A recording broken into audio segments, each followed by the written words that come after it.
Most people think the United States is one economy. It's not.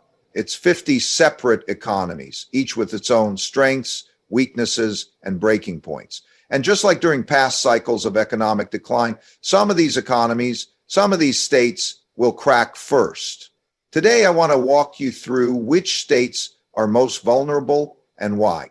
Because if you understand how the system works, how debt, revenue, migration, and political choices interact, you'll start to see what's coming. And if you're living in one of these states, you'll want to prepare before the storm becomes unmanageable.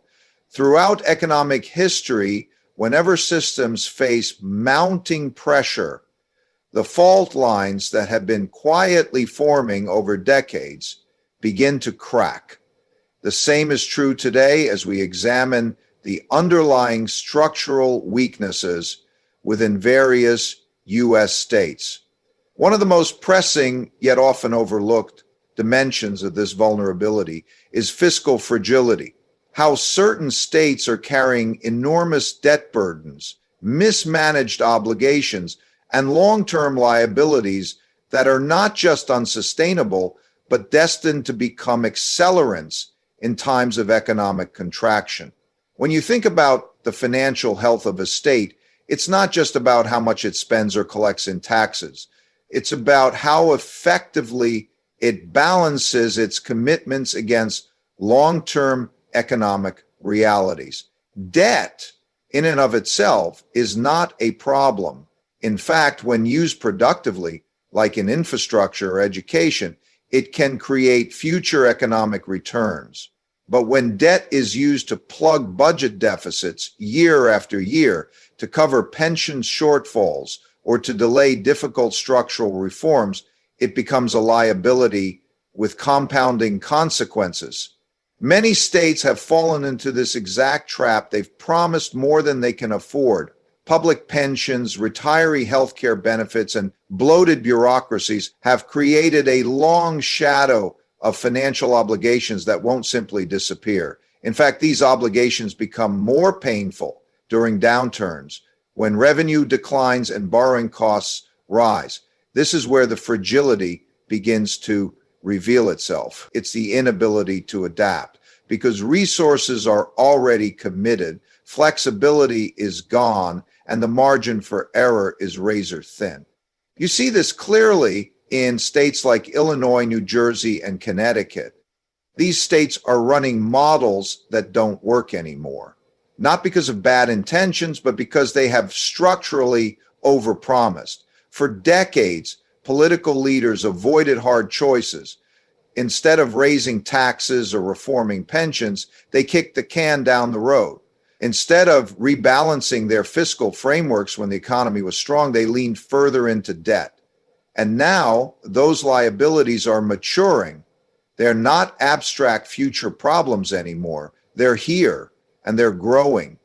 The danger intensifies when we consider how intertwined these states' obligations are with the expectations of millions of residents, teachers, firefighters, public workers, all relying on pensions that are mathematically impossible to fulfill in their current form. This isn't just a financial issue. It's a social contract issue. The erosion of that contract can lead to instability, distrust in institutions, and even migration away from these states, which only exacerbates the problem. Fewer taxpayers, higher fixed costs, and deteriorating infrastructure create a vicious cycle. In financial terms, this is similar to companies carrying too much leverage. When the market turns or revenue drops, those with the highest debt burdens suffer the most. Their flexibility is gone. Their options are limited. The same principle applies to states. Those that haven't prepared for the downside will face extreme decisions, raising taxes dramatically, cutting essential services, or seeking federal bailouts that may never come. And in moments of widespread economic stress, the ability of the federal government to backstop every failing system will be constrained. Choices will have to be made. That's why fiscal fragility is not just a technical term, it's a systemic risk. It's about understanding how one imbalance leads to another, how underfunded pensions constrain future budgets, how those constraints lead to underinvestment in infrastructure, how that underinvestment slows economic growth, and how slower growth makes debt harder to service. It's all connected. And just like any fragile system, it can seem stable right up until the point it isn't. These imbalances don't announce themselves with fanfare. They build slowly under the surface while attention is focused elsewhere. But when the broader economy slows, when unemployment rises, asset values drop, and tax revenues fall, these long ignored problems surge into view. It's at that moment when fiscal fragility becomes visible, when decisions that were deferred for decades suddenly demand resolution. History has shown that periods of economic decline are not distributed equally. Some states will weather the storm, others, weakened by years of fiscal mismanagement and debt dependency, will face stark consequences. The key is to recognize this reality now, not when collapse is unavoidable, but while there's still time to act, because the laws of economics are not biased or emotional. They simply reflect cause and effect. And right now, the causes are already in motion. When you study the mechanics of how economies function under stress, one of the most revealing dynamics is how governments generate revenue and how reliant they are on sources that fluctuate with the economic cycle. For many U.S. states, this tax revenue dependency forms a critical vulnerability, especially in downturns. It's not just about how much revenue is collected, but how stable and predictable that revenue is when the cycle turns against you. When an economy slows down, states that depend heavily on volatile or cyclical revenue sources are hit the hardest, and they often have the least room to maneuver. It's important to understand that not all dollars are equal. A dollar of property tax from a diversified real estate base is much more stable than a dollar from capital gains or sales tax linked to consumer behavior. In boom periods, states can enjoy rapid increases in revenue from capital gains, stock market surges, and high-end consumption. These moments create an illusion of fiscal health. Budgets are balanced, reserves may grow, and governments can expand services or delay difficult reforms. But what looks like strength is actually just exposure to the top of the cycle. States like California are a prime example. A large share of its revenue is tied to personal income taxes, particularly from high earners. These individuals' incomes are significantly influenced by the performance of financial markets. When stocks are rising and IPOs are flowing, tax receipts soar, but when the market turns, as it always does in cycles, those revenues can evaporate rapidly. It's not just a small decline either. These drops can be dramatic, double-digit percentage losses in a matter of months, creating massive budget shortfalls. This isn't hypothetical. It's happened before, and it will happen again. The problem is not just the volatility, it's the behavior that comes with it. States tend to build spending commitments during the good years. Political pressure increases to fund new programs, raise wages, expand infrastructure. These commitments become structurally embedded, even though the revenue that enabled them was temporary. So when the tide turns, there's no easy way to reverse course. Governments are forced into reactive decision-making, cutting services, raising taxes on a shrinking base, or issuing debt just to stay afloat. Tourism-based economies are another example of this vulnerability. Nevada and Hawaii both rely heavily on consumer discretionary spending. When households start cutting back, they don't fly, they don't stay in hotels, and they don't gamble. Revenues collapse. The decline is not linear. It's sudden and sharp, and it leaves a gaping hole in budgets that were already stretched. And since these states often lack economic diversification, the impact is magnified. This kind of revenue dependency creates a false sense of security in good times. It's a cycle of feast and famine. But unlike private entities that can scale up or down with more flexibility, governments are tied to political processes, long-term contracts, and fixed costs. They can't adjust quickly without consequences. So when revenues fall, the lag in response deepens the fiscal pain. Another layer to this issue is demographic change. States that are experiencing net outmigration are also losing future tax revenue. The people who leave tend to be younger, more mobile, and often higher earners. As they exit, they take with them spending, investment, and income tax contributions. What's left behind is a smaller, aging population that requires more services but contributes less in taxes. This kind of demographic shift compounds the problem. The revenue base shrinks while the expenditure side rises. Meanwhile, states that are overly dependent on federal transfers find themselves equally at risk. In a national economic downturn, federal support may also become constrained, and as political debates over debt ceilings and austerity intensify, those federal funds can be delayed or reduced. States relying on that pipeline are left exposed, particularly if they've made it the cornerstone in their fiscal model. In these scenarios, the issue is not just budget gaps, it's confidence. Markets begin to question whether the state can meet its obligations. Investors demand higher yields, borrowing becomes more expensive, credit ratings fall. The downward spiral feeds itself. What began as a revenue shortfall turns into a broader fiscal crisis. This is why understanding the composition of tax revenue, its sources, stability, and cyclical nature is critical. It's not enough to look at totals. You have to examine the foundation. And if the foundation is built on sand, on temporary, highly sensitive revenue streams, then the system is inherently fragile. These risks aren't theoretical. They're embedded in the financial DNA of several states across the country. They are predictable, observable, and, if ignored, devastating. In times of expansion, the illusion of control prevails. But when contraction comes, as it inevitably does, the truth surfaces, and those who haven't prepared will be the first to face the consequences. When you analyze the long-term trajectory of economies, one of the most critical yet frequently overlooked factors is population movement. Demographics aren't just statistics, they're economic engines.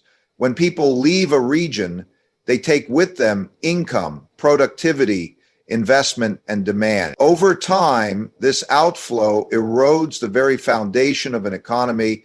It's a slow burn that turns into a structural fire, particularly for states that are already fiscally strained or economically concentrated. In a healthy system, population growth brings with it new workers, consumers, and tax revenue. It drives demand for housing, education, transportation, and services. This cycle fuels job creation, business investment, and government income. But when the flow reverses, when more people are leaving than arriving, the entire feedback loop begins to collapse. Tax bases shrink, businesses relocate or downsize, housing demand falls, pulling down property values and real estate-driven revenues. And eventually the economic pie begins to contract, often faster than leaders are prepared to handle. We're seeing this now in several U.S. states that have experienced sustained outmigration for years. New York, Illinois, and California stand out. While these were once powerful magnets for opportunity, they're now facing a steady stream of departures. And it's not just retirees or seasonal movers, it's working age individuals and families, often from the middle and upper middle classes, taking their skills, earnings, and spending with them.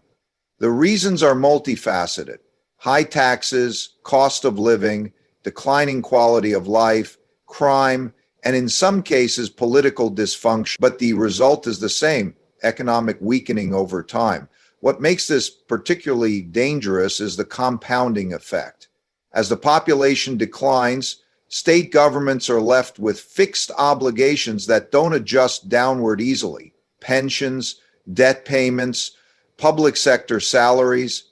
These obligations are set based on past expectations of growth. So now, with fewer contributors and more recipients, the math stops working. Revenues decline, but expenses remain locked in. That imbalance creates budget stress, and the response is often to raise taxes or reduce services, measures that only accelerate the outflow. This dynamic plays out in urban centers as well. Major cities that have long been financial and cultural hubs are finding themselves on the other side of the curve. Remote work, rising crime, unaffordable housing, and declining public trust are driving people out. And when a city loses its density of talent, innovation, and entrepreneurship, its economic energy fades. Businesses follow people. Investment dries up, tax receipts fall, and infrastructure, often designed for larger populations, becomes a drag rather than a benefit. Shrinking economies don't just mean smaller GDP figures, they mean deteriorating momentum. Economic systems thrive on energy and confidence. When those begin to erode, it becomes harder to attract capital, retain talent, or plan long-term growth. In this environment, the perception of decline becomes self-reinforcing. Investors hesitate. Entrepreneurs look elsewhere. Even local leaders begin managing decline rather than driving expansion. And we have to remember that population loss affects more than just economics. It changes political influence, congressional seats are reapportioned, federal funding tied to population declines. States lose leverage nationally, just as their internal challenges grow. It's a strategic weakening, not just a fiscal one. You also see an emotional dimension to this trend. Communities hollow out, schools close, neighborhoods deteriorate, families become fragmented, the sense of place, of stability, and opportunity begins to erode. That's not easy to quantify on a balance sheet, but it's real, and it has consequences for long-term resilience. The tragedy is that many of these declines are preventable. With smart policy, investment in competitiveness, and fiscal discipline, states can reverse the trend, but it requires facing hard truths. It means simplifying tax codes, reducing bureaucratic friction, addressing public safety, and investing in sectors that attract and retain productive citizens. Most importantly, it means recognizing that human capital is the most valuable form of capital, and when it leaves, it doesn't just hurt the present, it undermines the future. This is the part of the economic cycle where decisions matter most, because once the momentum of decline takes hold, reversing it becomes exponentially harder. It's not about short-term fixes, it's about systemic redesign. The states that understand this will adapt and recover. The ones that don't will be left managing contraction year after year with fewer and fewer tools at their disposal. In the end, it's a question of trajectory. Are people voting with their feet to come in or to get out? That's one of the clearest signals of an economy's real health. And right now, in many places, that signal is flashing red. Throughout history, economies that rely too heavily on a single sector or a narrow range of industries tend to suffer the most when the cycle turns. They benefit from concentration during booms, but they are also the most exposed during downturns. This is the nature of undiversified systems. They rise fast, but they fall even faster. And when you look across U.S. states today, the lack of economic diversification in many regions is not just a vulnerability, it's a flashing warning sign of deeper fragility. A well-diversified economy functions like a balanced portfolio. If one sector underperforms, others can compensate. That balance creates resilience. But when a state is overly dependent on, say, energy, tourism, or agriculture, its fate becomes tied to the external factors that drive that specific industry. That means the state no longer controls its own economic destiny. It is effectively at the mercy of forces beyond its borders.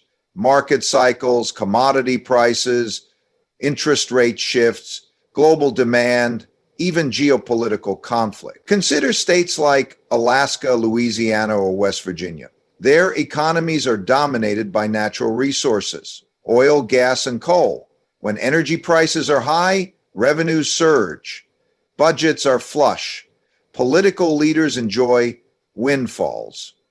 But when prices collapse, so does the economic stability of the entire region. Projects are canceled, jobs disappear, revenues evaporate. And because these states never built out other sectors like advanced manufacturing, finance, technology, or biotech, they lack the internal mechanisms to soften the blow. The boom-bust cycle becomes their economic reality. Tourism-based states face similar risks. Nevada and Hawaii, for instance, are highly dependent on discretionary spending from visitors. In times of expansion, hotels fill up, casinos thrive, flights increase, and tax revenues soar. But when economic contraction sets in, when consumers cut back on non-essential travel, these states can experience a sudden and steep drop in activity. That decline ripples through every layer of the economy: employment, small businesses, public services, housing.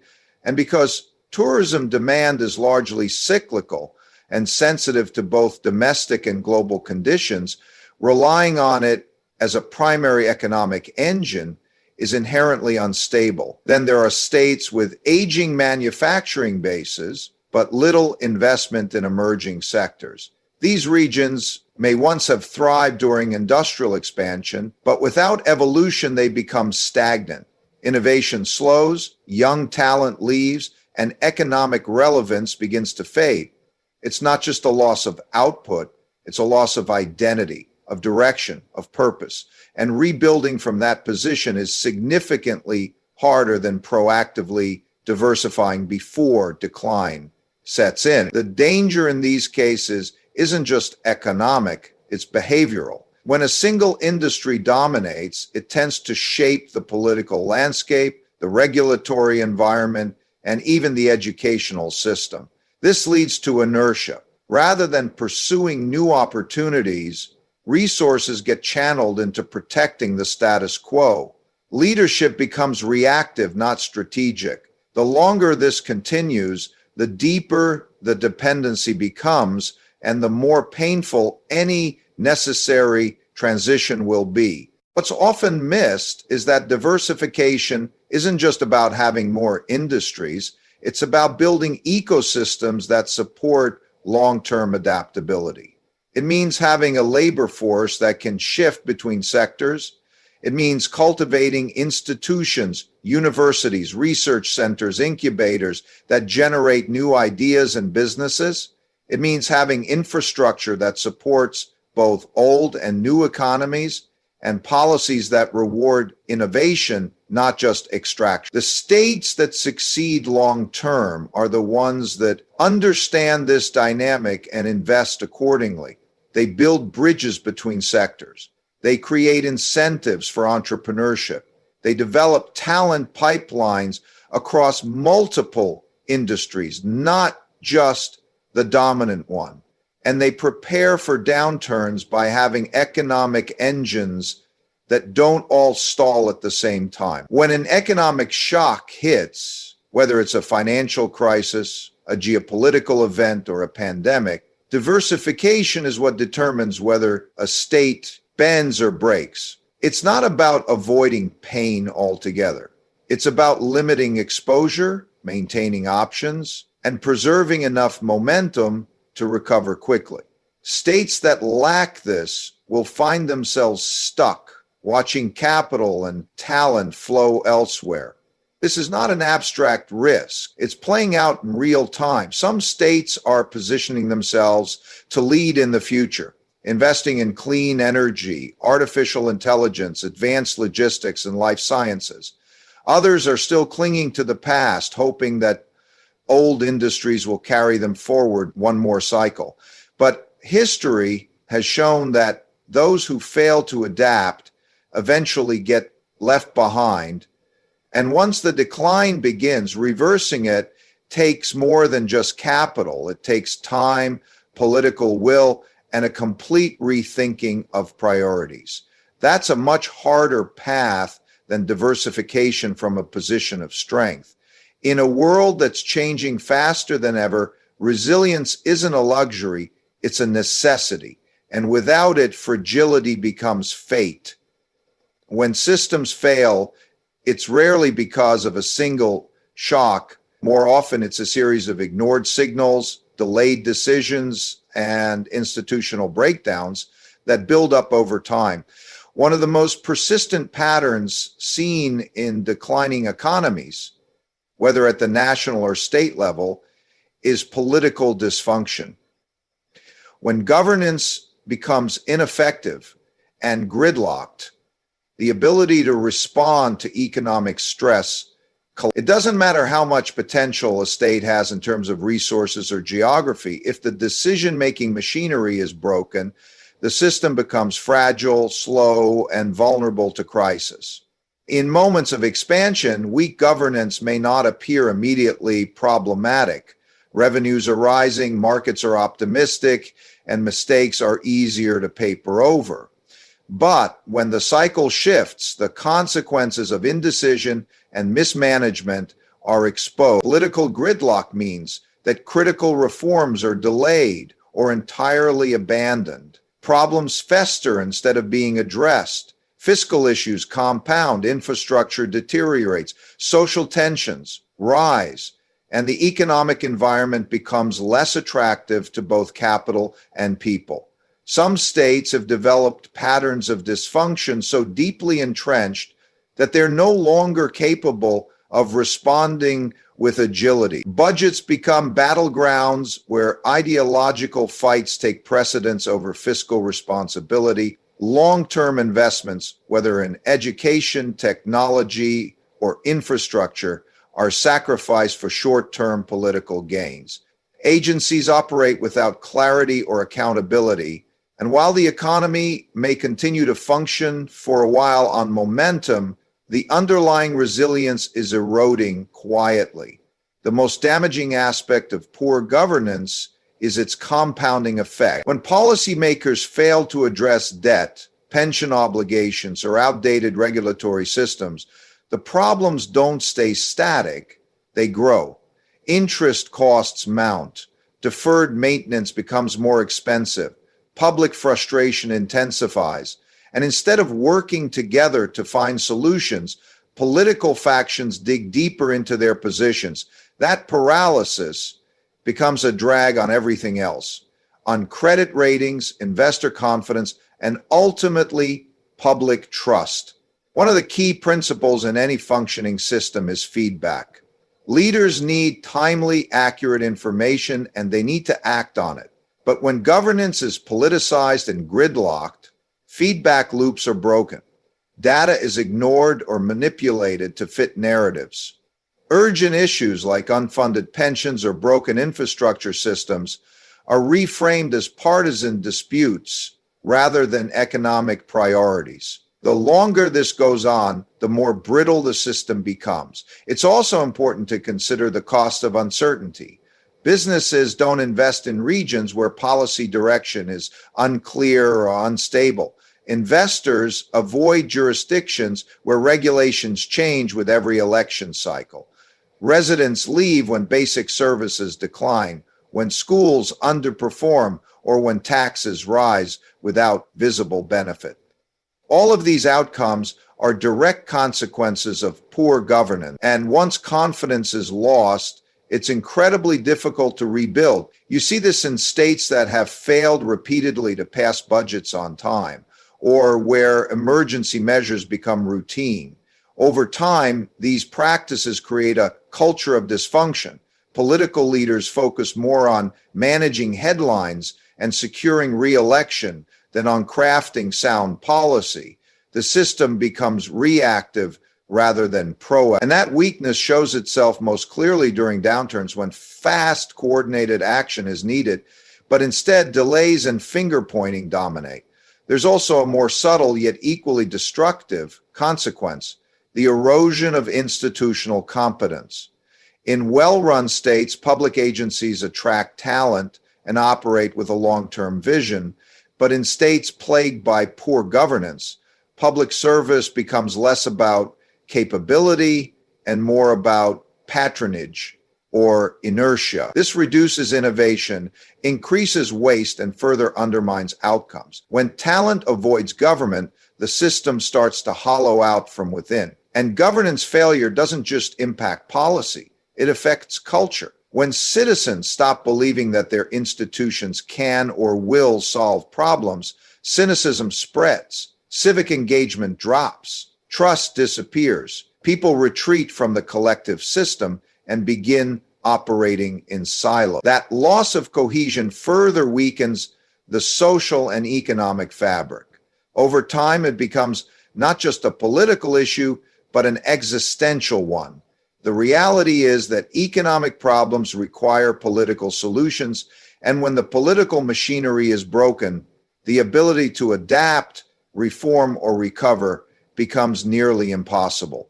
States with the strongest economic fundamentals can still falter if their leadership is divided, short-sighted, or self-interested.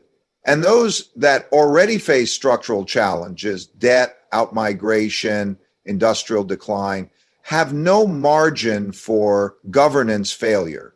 History teaches that the inability to govern effectively is one of the most consistent precursors to decline. It's not always dramatic at first, but over time, the weight of inaction builds until collapse becomes unavoidable. The question is not whether the challenges are solvable. They almost always are. The question is whether the political will exists to act before the system reaches its breaking point. And in too many cases, by the time leaders realize the cost of dysfunction, the opportunity to prevent crisis has already passed. This is not about fear. It's about clarity. Understanding these risks isn't about panic. It's about being prepared, because whether you're a resident, an investor, or a policymaker, knowing where the fault lines are gives you a critical edge. We're heading into a time of transition, a painful one for many, but with knowledge, strategy, and honest thinking, you can navigate it. The cracks are already there. The only question is, are you paying attention before the collapse begins?